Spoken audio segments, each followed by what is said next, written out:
Bonjour Michel Ateba. Je suis très content de t'avoir pour ce premier podcast Sports qu'on appelle le talk show de Sports. Donc Michel, je vais te laisser te présenter. Moi-même, je suis Roger Esso, donc je fais partie de l'équipe Sport. Je t'invite aujourd'hui à débattre ensemble sur la CAN 2021 au Cameroun et notamment sur les prétendants à la victoire. Donc on va essayer de voir, on va en discuter tous les deux. Et j'aimerais vraiment, je suis très intéressé d'avoir ton retour sur ta vision des prétendants à la victoire finale à la CAN en janvier 2021 au Cameroun. Voilà Michel, je te laisse te présenter. Bonjour Roger, bonjour à tous les auditeurs. Tu l'as si bien dit, je suis Michel Ateba, journaliste de sport ici au Cameroun. Je réside à Douala. Voilà. Voilà Michel, donc, alors pour toi, qui serait le prétendant le plus sérieux à la victoire finale à la CAN 2021 au Cameroun? Ben écoute Roger, à défaut de dire que c'est une question qui me semble être comme une question colle, parce qu'à la poser ainsi, c'est comme s'il y avait un seul prétendant. Moi, je pense qu'il y a plusieurs gros prétendants, n'est-ce pas, à défier l'Algérie, ici au Cameroun, l'Algérie qui est le champion sortant. Je vois d'abord, en tant que pays organisateur, ce n'est pas parce que je suis peut-être camerounais, mais je vois beaucoup plus le Cameroun comme un prétendant très sérieux. Souvenez-vous que le Cameroun n'a jamais remporté cette compétition à domicile. La dernière expérience en 1972, c'est vrai, nous n'étions pas encore, je n'étais pas encore né, mais lorsque nous consultons, n'est-ce pas, nos bouquins, on se rend bien compte des archives. On comprend que le Cameroun a, n'est-ce pas, échappé à remporter de justesse cette compétition. Donc, il y a le Cameroun qui est un prétendant très, très sérieux. Si je m'en tiens, n'est-ce pas, à la copie que le pays a rendu lors des phases, n'est-ce pas, de qualification en tant que pays organisateur, en tant que pays hôte, le Cameroun qui a aussi pris part, n'est-ce pas, aux éliminatoires. C'est très bien comporté d'ailleurs. Dois-je peut-être le rappeler que le pays a été, on va dire quoi, leader de sa poule du début jusqu'à la fin des éliminatoires. Donc le Cameroun est un prétendant extrêmement sérieux. Mais en plus du Cameroun, on a les pays comme le Nigeria, il ne faut pas l'oublier, le Nigeria qui est, n'est-ce pas, l'un des tombeurs du Cameroun à la dernière Coupe d'Afrique des Nations en 2019 en Égypte. Souvenez-vous bien que c'est le Nigeria qui a éliminé le Cameroun en huitième de finale. Donc le Nigeria aussi est un pays, est un très grand favori, sur le temps plus que le Nigeria a toujours ou alors souvent aligné, n'est-ce pas, présenté, n'est-ce pas, une très belle équipe lors des phases finales de Coupe d'Afrique des Nations. Il y a aussi de l'autre côté le Sénégal. Souvenez-vous bien que le Sénégal est ce pays africain qui regorge, n'est-ce pas, d'énormes talents. Et d'ailleurs, est-ce que c'est un secret de dire qu'en ce moment, les joueurs sénégalais pilulent un tout petit peu dans la plupart des grands championnats européens? Donc, je n'oublie pas aussi la Tunisie. Roger, vous savez, la Tunisie, c'est vrai que la dernière date ou alors la dernière année où le pays a remporté cette compétition remonte aujourd'hui, mais la Tunisie, depuis pratiquement 10 ans aujourd'hui, présente, n'est-ce pas, une très belle équipe lors des phases finales de Coupe d'Afrique des Nations. Donc, voilà un peu pour moi, de manière ramassée comme ça, à l'exception peut-être, je ne vais pas le citer, l'Algérie. Je vais peut-être parler de l'Algérie tout à l'heure. Et Michel, Voilà, n'est-ce pas, Michel, il y a le oui. Maroc aussi. C'est vrai qu'il n'y a pas que le Cameroun qui serait prétendant sérieux au titre. On reviendra après sur le Cameroun, notamment sur son jeu. En tant que Camerounais tous les deux, je pense on est un peu biaisé en disant qu'on voit le Cameroun, mais ça peut être intéressant d'apporter des arguments sérieux qui pourraient pousser à penser que le Cameroun peut être un prétendant sérieux. Mais il y a le Maroc. Le Maroc aujourd'hui a un parcours exceptionnel qui est quasiment invaincu depuis plusieurs matchs, qui montre un jeu de très très grande qualité avec des individualités qui jouent dans des championnats, dans des clubs de haut niveau européen. Mais moi, le Nigeria, tu le mets parmi les favoris. Moi, le Nigeria, je suis très déçu par le Nigeria depuis quelques années sur la qualité du jeu produit par les hommes de Ghana 3. Et c'est vrai qu'ils ont battu le Cameroun lors de la dernière CAN, mais je ne suis pas impressionné, et même sur les éliminatoires à la Coupe du Monde, je ne suis pas impressionné par leur qualité de jeu. Mais c'est vrai, le Nigeria, sur un championnat à la qualification directe, peut très bien s'en sortir, peut tirer son épingle du jeu. Oui, oui, je suis d'accord avec toi, Roger. Mais vois-tu, le Maroc, je me suis refusé personnellement de classer le Maroc parmi les favoris. Pourquoi? Parce que vous conviendrez avec moi que depuis, à l'exception peut-être de de la dernière CAN qui s'est déroulée en Égypte, le Maroc n'était pas, comment dirais-je, d'abord, il y a d'abord le fait que le pays n'était pas souvent dans les compétitions. Vous savez, avec ces histoires de disqualification et même de non-qualification. Par exemple, en 2017, le Maroc n'était pas au Gabon. Donc, on a un peu perdu le Maroc sur le Landerneau, dans le Landerneau, autant pour moi, sportif africain en termes de grandes compétitions, pour ce qui est de la Coupe d'Afrique des Nations. Donc, moi, je ne suis pas convaincu par la sélection marocaine. C'est vrai que le Maroc a un très bon championnat local, des très bons joueurs qui jouent à l'échelon international, c'est vrai, mais je n'ai jamais été convaincu vraiment du Maroc lors des phases finales de Coupe d'Afrique des Nations. A contrario, par exemple, de l'Algérie ou même de l'Égypte ou même encore même de la Tunisie. Tout à l'heure, j'en parlais. Donc, pour moi, le Maroc favori, je ne vois pas trop, très honnêtement. Honnêtement, je ne vois pas trop le Maroc, même si, bon, il n'en demeure pas moins vrai que le Maroc pourrait peut-être surprendre, mais moi, je ne classe pas vraiment le Maroc parmi les favoris. D'accord. Alors, Michel, si je comprends bien, tu mettrais donc en premier le Cameroun. Qui serait ton deuxième parmi ceux que tu citerais à prétendre à la victoire finale? Donc, il y a le Cameroun, donc tu vois bien le Nigeria, si je comprends bien, et tu vois qui d'autre? Non, le Cameroun, oui, peut-être pas en premier. Je parlais bon, peut-être que je souhaitais peut-être vous laisser le soin de présenter l'Algérie, mais disons-le, l'Algérie était un prétendant extrêmement sérieux. Donc, pour moi, je vois l'Algérie en première position. Le Cameroun, pourquoi pas? Oui, en deuxième position, moi, je verrais. En troisième position, moi, je vois beaucoup plus le Sénégal. Tout à l'heure, je présentais, n'est-ce pas, les joueurs sénégalais qui écument, n'est-ce pas, les grands championnats européens. Et puis, le Sénégal aussi, c'est une sélection très cohérente, n'est-ce pas, très cohérente dans son jeu.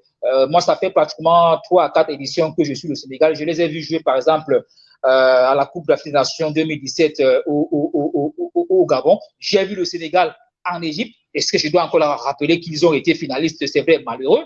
Donc, moi, je placerais beaucoup plus le Sénégal en troisième position. Et puis, peut-être, pourquoi pas la Tunisie ou alors, si vous voulez, le Maroc en quatrième ou en cinquième position. Donc, Cameroun, autant pour moi. Et l'Égypte? Oui, l'Égypte fait partie des 5. L'Égypte fait partie des 5.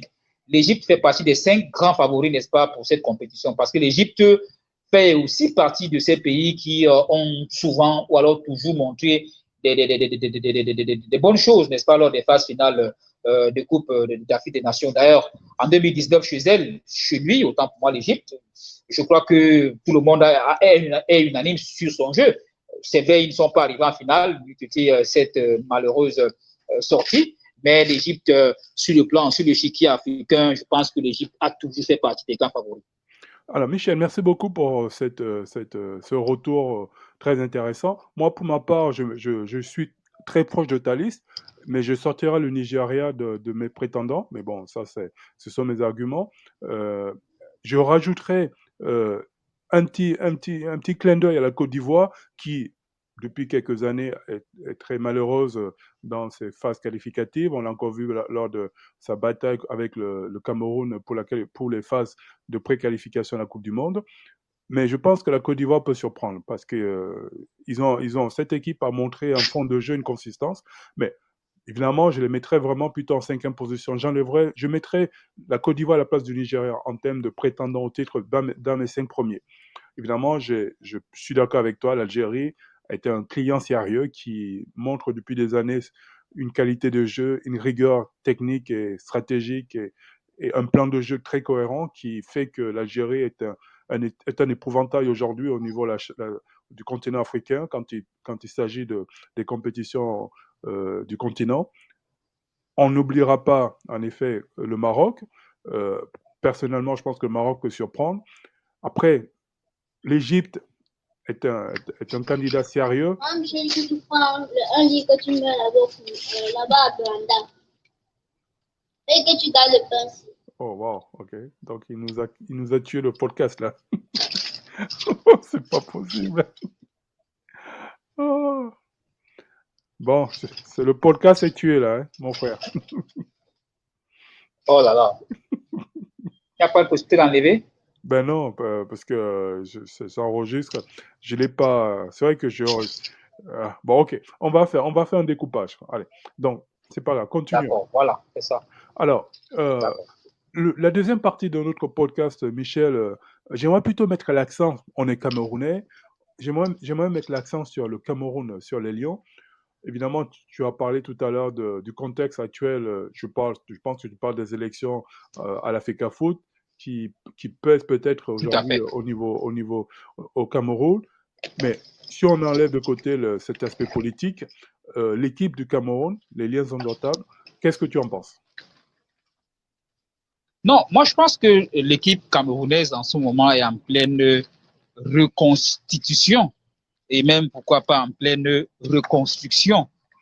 D'aucuns pourraient penser que c'est un jeu de mots, que non. Vous savez que le Cameroun a un nouvel entraîneur depuis quelques temps et lorsque vous voyez bien le jeu, n'est-ce pas, que fournit le pays dans les différentes, tout à l'heure je le disais, dans les différentes phases éliminatoires, on se rend bien compte que le Cameroun est en pleine progression dans son jeu. D'ailleurs, je prends pour témoin les propos de l'entraîneur sélectionneur lors de la qualification, lors de la dernière rencontre contre le Nigeria, contre la Côte d'Ivoire, autant pour moi, où il a été confirmé par Antonio Conceição que le jeu des Lions indomptables va, n'est-ce pas, crescendo dans sa façon de jouer, dans sa façon d'élaborer. Et tout le monde, plusieurs personnes, consultants et journalistes, semblent être unanimes sur ce fait que, contrairement, n'est-ce pas, aux années passées, le Cameroun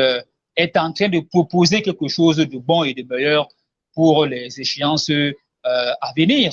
Donc, moi, je suis beaucoup plus convaincu parce que maintenant, on voit quand même une équipe, on voit quand même une certaine élaboration de la base vers le sommet, de la défense vers l'attaque. Prenez par exemple le match la rencontre contre la Côte d'Ivoire. Vous avez bien vu comment les Lions indomptables ont élaboré. Les Ivoiriens ont été, je vais dire, phagocytés par, n'est-ce pas, l'aspect tactico-technique de l'équipe nationale du Cameroun. Les Ivoiriens n'avaient pas de solution parce que dans tous les compartiments, que ce soit en défense, en milieu ou en attaque, on voyait bien des garçons qui respectaient les consignes de leur entraîneur. D'ailleurs, Antonio Conceição, en conférence de presse, l'a si bien confirmé. Le respect des consignes a été strict, d'où, n'est-ce pas, la clé de la victoire contre la Côte d'Ivoire. Et je voudrais également prendre pour illustration Patrice Baumel, qui a confirmé qu'ils ont eu des problèmes parce qu'en face, ils avaient une équipe, n'est-ce pas, des Lions indomptables, non seulement soudée, mais une équipe qui était, n'est-ce pas, on va dire quoi, tactiquement discipliné. Voilà, c'est l'expression qu'il a utilisée. Le Cameroun a été discipliné sur le plan tactique et technique. Vraiment, je n'ai rien à dire à propos, même si j'aurais souhaité que la Côte d'Ivoire, n'est-ce pas, passe. Là, ce sont les propos, n'est-ce pas, de M. Patrice Baumel. Donc, je pense que le Cameroun, sur, n'est-ce pas, son aspect de jeu, vraiment, il y a des choses qui ont été améliorées. Et actuellement, lorsqu'on voit l'équipe jouer, on sent bien que l'équipe, n'est-ce pas, a l'esprit de la gagne. On sent que l'équipe propose, n'est-ce pas, des bonnes choses. Et on sent que l'équipe, n'est-ce pas, tend vers la victoire. Donc, voilà un peu de manière à ramasser quelques arguments que j'énonce comme ça pour, n'est-ce pas, justifier la position du Cameroun dans cette compétition à venir. Merci, Michel. Alors, allons un peu plus en détail maintenant sur l'aspect technique et tactique du Cameroun. Regardons notamment les aspects qui sont sur le domaine de la défense. Et si on reprend la défense du Cameroun, je pense personnellement que j'ai été impressionné par, comme tu l'as dit, la défense et la rigueur technique et tactique de la défense. Maintenant, j'aimerais plutôt avoir ton point de vue sur les aspects négatifs de la défense ou les aspects qu'il faudrait améliorer, selon toi, si tu en as quelques-uns en perspective. Bon, disons que en défense, très honnêtement, j'ai été surpris de manière positive globalement, que ce soit sur les côtés, c'est-à-dire un Faye Collins, n'est-ce pas, du côté gauche ou droit, ça dépend. Et de l'autre côté, on a eu Olivier Mbaizo. C'est vrai qu'il y a eu quelques soucis, il est sorti. Donc moi, je suis, pour ce qui est de la défense, honnêtement, peut-être que le petit hic en défense, n'est-ce pas, serait la combinaison Michael Ngandou-Ngadui à l'axe central et je ne sais pas trop celui qui a occupé, n'est-ce pas, sa doublure dans cet axe-là. Donc, beaucoup verraient un axe, n'est-ce pas, en Coupe d'Afrique des Nations, constitué, pourquoi pas, de un certain Nicolas Nkoulou-Bena Julio et Joël Matip. Malheureusement, ces deux joueurs, jusqu'à présent, continuent, n'est-ce pas, à tergiverser quant à leur retour à l'équipe. Donc, s'il y avait quelque chose à changer au niveau de la défense, moi, je vois beaucoup plus l'axe central. Qu'on essaie d'associer, n'est-ce pas, pourquoi pas, un Koulou ou un certain Joël Matip à Michael Ngandou, qui, pour moi, est au top, n'est-ce pas, de son niveau à l'axe de la défense. Donc, pour me résumer, s'il faut, n'est-ce pas, changer quelque chose en défense, peut-être qu'on verrait beaucoup plus au niveau, n'est-ce pas, de l'axe central. Maintenant, comme je le disais de manière globale, moi je suis satisfait de la défense camerounaise parce que jusqu'ici, elle a montré, n'est-ce pas, un visage très discipliné. D'ailleurs, vous conviendrez avec moi, Roger, que lorsque vous regardez le dernier match, n'est-ce pas, que l'équipe a arrivé, vous voyez bien qu'en défense, il n'y a pas eu assez de déchets. Nonobstant, comme je le disais tout à l'heure, c'est quelques petites erreurs que, n'est-ce pas, qui se sont produites au niveau de l'axe central. Donc, pour moi, la défense, elle me semble être correcte, sauf si on rectifie un tout petit peu son axe actuellement. D'accord, je suis de ton avis. La défense camerounaise des Lions a montré une certaine stabilité, une rigueur défensive assez impressionnante qu'on n'avait pas coutume de voir au sein de la tanière. Donc je pense que les hommes de Conceição, en tout cas Antonio Conceição, a peut-être trouvé sa charnière défensive. Que penses-tu maintenant des milieux de la sélection?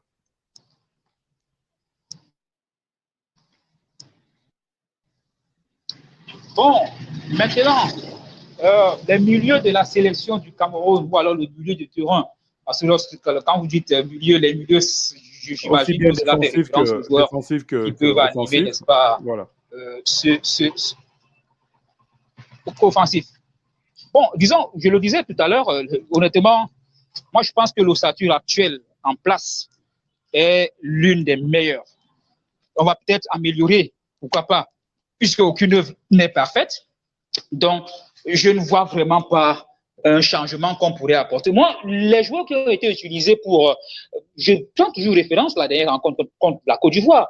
Les joueurs qui ont été utilisés au milieu de terrain m'ont satisfait, avec notamment un Zambo Anguissa qui, ma foi, m'a semblé être le baroudeur, pour ne pas dire je ne voulais pas dire le catalyseur, mais je voulais dire vraiment le baroudeur, parce que Zambo était pratiquement dans tous les ratissages. On sent que André Frank Zambo Anguissa est en train d'améliorer au fur et à mesure, n'est-ce pas, son jeu, parce qu'il fait partie des joueurs dont on critiquait, n'est-ce pas, la forme de jeu à l'équipe nationale, mais depuis qu'il est à la Lazio, je pense qu'à la Lazio de Rome, je pense que Zambo Anguissa en équipe nationale fait des gros efforts.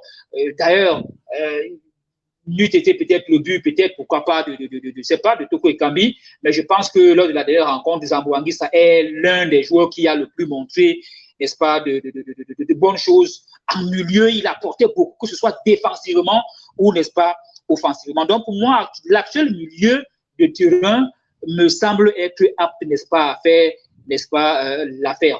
Naturellement, on pourrait y apporter du sang neuf, pourquoi pas, pour ce qui est de la CAN.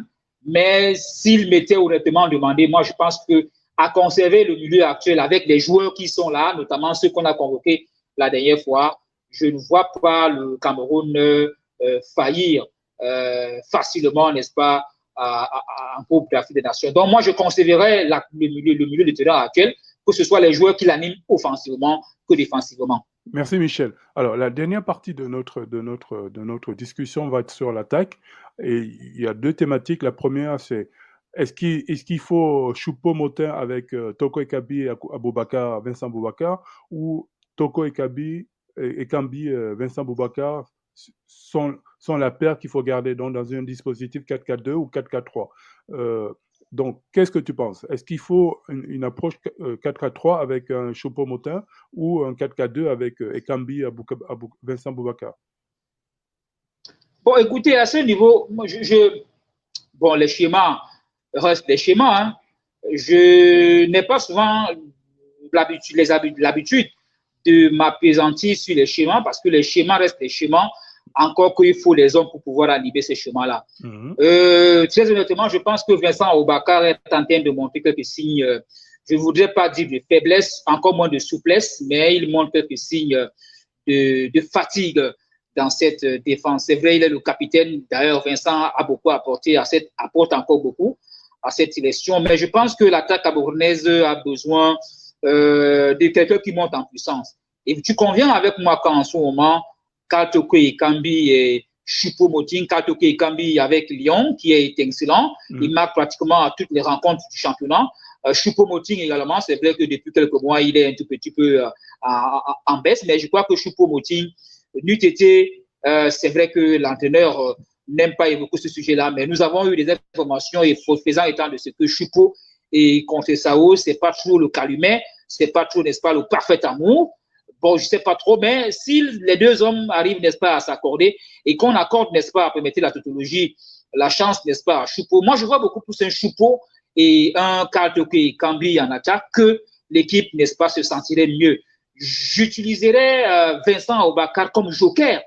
Vous conviendrez avec moi, d'ailleurs, il a été remplacé lors de la dernière rencontre contre la Côte d'Ivoire. Oui, mais il a été remplacé vers la fin de la rencontre, donc ce n'était pas un remplacement stratégique.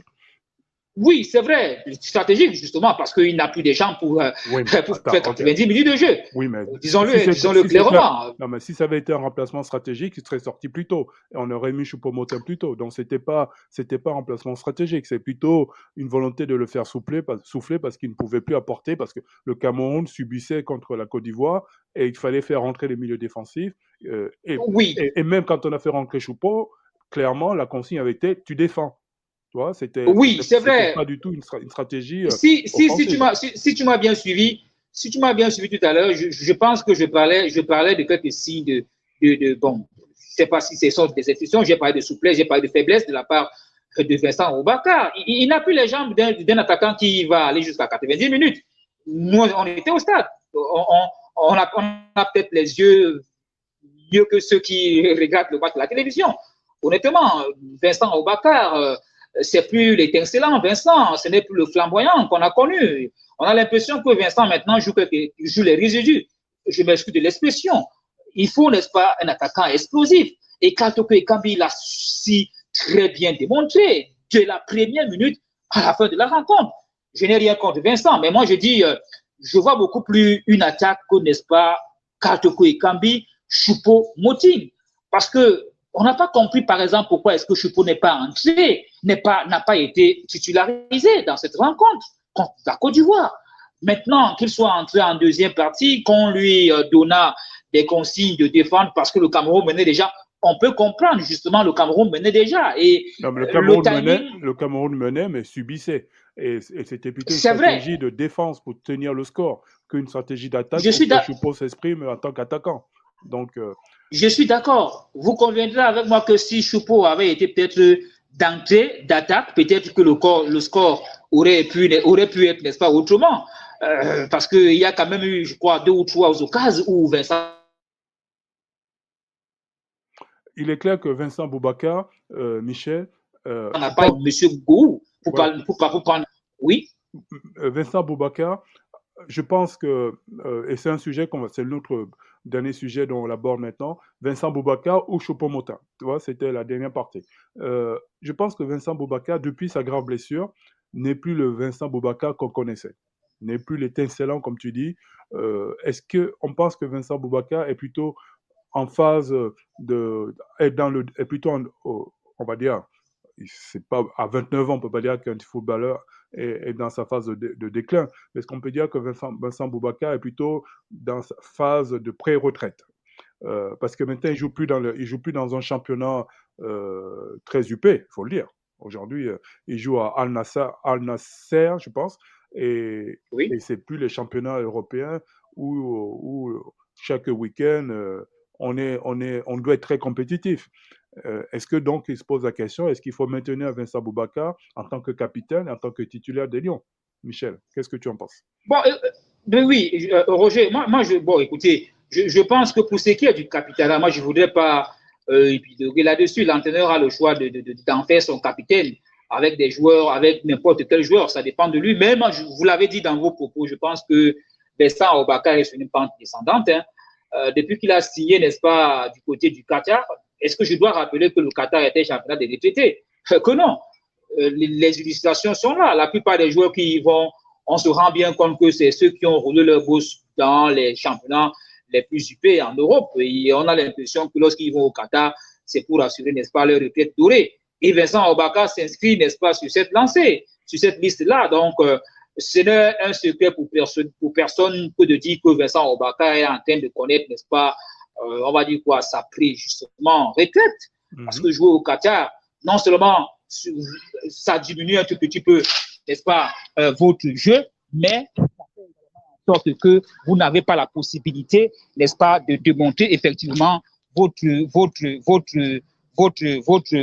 comme vous le voulez. Donc, pour moi, Vincent Obaka est justement dans cette lancée, dans cette lignée des joueurs qui assurent beaucoup plus leur retraite que ceux des joueurs, par exemple, qui sont en France, pas aux États-Unis, en Angleterre ou encore du côté de l'Italie. Donc, Vincent Obaka, oui, je suis d'accord avec toi. C'est vraiment une pente descendante et je pense qu'on devait beaucoup plus l'utiliser actuellement à l'équipe nationale, comme on a souvent eu à utiliser, Roger Mila lorsqu'il bouclait, pourquoi pas, et bien d'autres joueurs lorsqu'ils sont, n'est-ce pas, en fin de tête en sélection nationale. Alors, Michel, donc finissons et terminons notre talk show par la question de est-ce que les Lions qu'on a inscrits parmi nos prétendants à la victoire à la CAN 2021, enfin, on va plutôt dire 2021, mais c'est leur lieu en 2022, est-ce que les Lions peuvent prétendre la victoire avec deux attaquants, dont un qui est en phase de pré-retraite, donc Vincent Boubacar, et un qui est plutôt doubleur d'un des plus grands buteurs des championnats européens, qui est Robert Lewandowski, excuse-moi. Donc on parle ici de Eric Choupo-Moting. Est-ce que Choupo-Moting, qui ne joue pratiquement pas au Bayern, peut-il être en concurrence directe avec un Vincent Boubacar qui est en pré-retraite? On ne parle même pas ici de l'attaquant principal aujourd'hui du Cameroun, qui est Toko Ekambi, qui est inamouvable, parce que je pense que c'est le premier nom que Antonio Conceição pose sur sa composition pour ce qui est la ligne d'attaque. Ensuite, il doit se poser la question de est-ce que Vincent Boubacar ou Choupo-Moting. Donc, est-ce qu'aujourd'hui, le Cameroun peut prétendre à la victoire avec deux attaquants qui ne jouent pas suffisamment, ou un qui est plutôt dans un championnat de pré-retraité et un qui est doubleur et qui ne joue pratiquement pas au Bayern? Non, écoutez, Roger, il faut peut-être faire la nuance tout à l'heure lorsque je disais que le Cameroun était l'un des favoris, hein. Mais il n'était pas question pour moi de dire que le Cameroun va remporter la compétition. Pour moi, le favori, c'est celui qui a beaucoup plus de chances d'arriver, pourquoi pas au carré, au dernier carré. Mais moi, personnellement, je ne vois pas trop le Cameroun remporter cette CAN, bien que nous la jouons à domicile. Ça, c'est ce que je voudrais d'abord évacuer comme précision et comme nuance. Maintenant, le Cameroun avec Vincent pour remporter, ou alors Choupo-Moting. Moi, je vois beaucoup plus le Cameroun avec Choupo-Moting. Parce que je le disais encore, c'est vrai, en 2017, le Cameroun a beaucoup plu. Encore qu'en 2017, le Cameroun ne comptait vraiment pas sur Vincent Obaka, puisqu'il n'était pas titulaire, il était remplaçant. Mais on voit bien qu'il a été décisif en finale, et c'est d'ailleurs lui qui a donné la victoire finale au Lyon du côté, n'est-ce pas, de Libreville. Mais on a bien vu qu'en 2019, ça n'a pas été le cas. C'est vrai, il a un peu plongé comme la plupart de ses coéquipiers. Mais ça n'a pas été vraiment le cas. 2021, qui va se jouer en 2022, je ne vois pas l'équipe remporter cette compétition avec comme attaquant de pointe Vincent Obaka, qui est en train, n'est-ce pas, de jouer ces dernières années de compétition avec la sélection nationale du Cameroun. Donc, Choupo-Moting, oui, pourquoi pas, mais Vincent Obaka, honnêtement, je ne vois pas beaucoup les Lions remporter la compétition avec Vincent comme attaquant de pointe et comme attaquant vedette. Merci Michel, merci beaucoup Michel Kamega pour ce talk show, ce premier talk show sports sur le thème quels sont les prétendants à la victoire à la CAN 2021. On a cité le Cameroun, on a cité notamment l'Algérie. On est tombés tous les deux d'accord que l'Algérie était un sérieux client à conserver son titre. Mais derrière l'Algérie, on a parlé du Sénégal, on a parlé de la Tunisie. Tunisie. Donc, on a aussi parlé du Nigeria, où on n'était pas d'accord. Tout à fait. Donc, Ouais. voilà. Donc, et un peu peut-être de la Côte d'Ivoire. Un peu peut-être de la Côte d'Ivoire qui peut surprendre. Maintenant, on a mis l'accent sur le Cameroun et on a identifié que le Cameroun a progressé. Le Cameroun montre un fond de jeu, montre une consistance dans sa façon de jouer, montre une qualité technique et tactique très, très aboutie sur 90 minutes. Et ce qui est très important, c'est un esprit d'équipe et une notion d'équipe, de gagne qui transpire quand les Camerounais jouent. On sent qu'il y a une force collective qui se crée, qui est en train de mûrir au sein de cette sélection.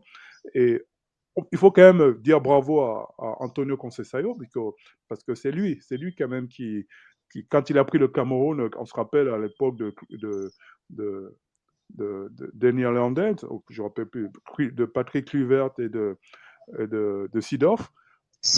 Le Cameroun ne jouait pas bien, n'avait pas le fond de jeu. Tout à fait. Okay? Tout à fait. Et en moins de 3 ans, Antonio Conceição est en train de construire une équipe qui me rappelle le Cameroun de Roger Mila et de Cameroun qui était capable de défier les grandes nations dans les compétitions internationales. Et ça, c'est un signe. Maintenant, on a mis l'accent sur les forces et faiblesses. Et aujourd'hui, j'aurais tendance à dire que le Cameroun est très fort aujourd'hui sur sa partie défensive et au niveau de son milieu de sa défense, et qu'il aurait une faiblesse aujourd'hui au niveau de son attaque. Évidemment, on ne parle pas de Toke Kambi qui est le pilier de l'attaque, mais on a une faiblesse aujourd'hui sur nos leaders d'attaque, nos leaders historiques, qui sont donc Vincent Boubacar et Choupo-Moting. Donc, c'est là où on met un petit bémol sur la capacité du Cameroun à potentiellement prétendre à la victoire finale. Donc, voilà, Michel. C'était un très intéressant échange et je te remercie de ta participation. On aura un autre talk show sur un autre sujet autour de la CAN très prochainement. Donc, je te remercie, Michel Ateba. Et je t'en prie. Au revoir. Bye bye.